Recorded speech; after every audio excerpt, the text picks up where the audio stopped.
Apa cuman gua yang tahu? Di daerah ini adalah jantungnya Batavia. Dan di saat lo menikmati ikonnya wisata Jakarta ini, 200 tahun yang lalu dijadikan tempat eksekusi.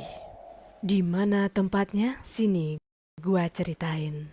Angker. Ya, Maria Angker. Anak kereta menuju stasiun Jakarta Kota. Mau ngapain gua kesini? Kerja, jualan. Bukan Maria. Gua mau menyusuri cerita masa lalu. 405 tahun yang lalu, Belanda menjadikan tempat ini pusat pemerintahan yang disebut Kota Batavia Lama atau Oud Batavia. Setelah mengalahkan pasukan Kesultanan Banten, mereka berjaya di tempat ini. Bangunan-bangunan di tempat ini menandakan bahwa mereka serius banget pengen memiliki daerah ini dengan luas 15 hektar dan dirancang oleh Simon Stevin. Ketika si kucing sibuk sama kehidupannya, gue juga lagi sibuk mempelajari satu-satu bangunan di sini. Gue ngebayangin para noni-noni dan papi-papi Belanda jalan lenggang kangkung di tempat ini. Gua masuk ke gedung ini. Merupakan balai kota Batavia. Bangunan yang mirip dengan Istana Dam di Amsterdam. Tapi yang bikin beda adalah di sini terdapat panggung eksekusi. Ya, sebelum dijadikan wisata museum oleh Ali Sadikin, banyak peristiwa-peristiwa mengerikan. Tapi tunggu dulu, gua nggak cerita horor. Tapi di sini adalah pernah dijadikan Road van Justice, Dewan Pengadilan yang bisa memutuskan apakah tahanan akan dieksekusi atau tidak.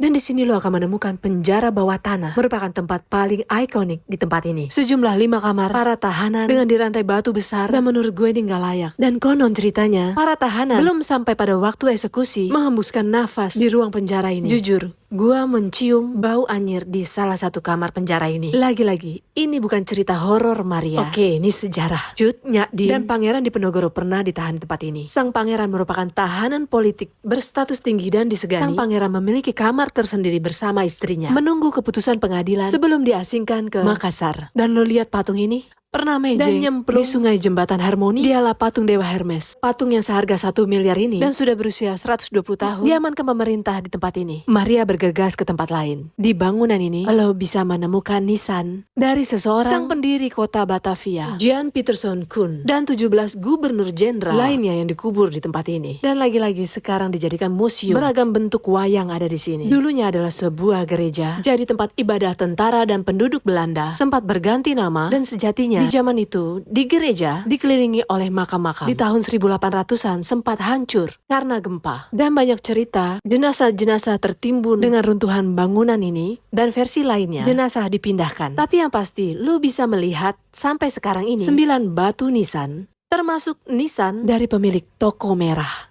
Dan yang gua kaget, gua menemukan brankas. Ini gua yakin peninggalan dari zaman dahulu kala.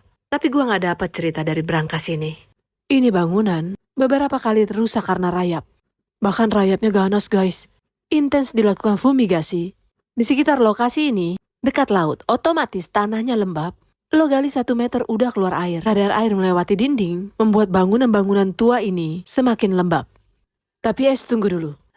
Gue menemukan sumur dekat dengan penjara bawah tanah. Yang katanya sumur yang tertua di Jakarta ini untuk mendapatkan air bersih. Tapi tiba-tiba gue terbesit kalau sumur ini jangan-jangan untuk pembuangan mayat para tahanan. Benar apa enggak? Yang pastinya kalau lo nonton video ini sampai akhir, berarti bukan cuman gue yang suka dengan cerita sejarah.